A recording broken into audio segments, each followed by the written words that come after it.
عشان تبقوا فاهمين الموضوع صح، هي القضية مش قضية مصر، هي القضية قضية مسلمين. يعني علشان احنا نحارب اسرائيل لازم نتحد كلنا كعرب، نتحد كلنا كمسلمين بجيوشنا.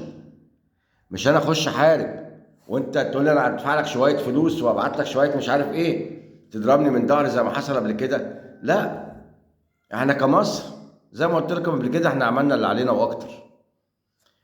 ممكن نخش حرب لو انتوا دخلتوا معانا الحرب، لكن ما تبقوش تتفرجوا علينا زي ما وقفتوا تتفرجوا علينا في 67.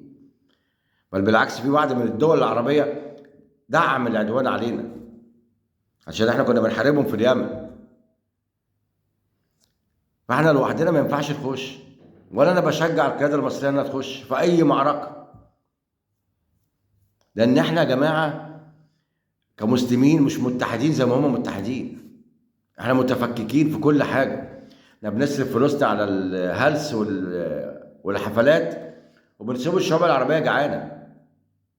احنا اخرنا ندعمهم بشويه اكل وشويه سكر وشويه شاي، ويلي من البحيره ويلي من اخر الصعيد، يتوب علينا ربنا.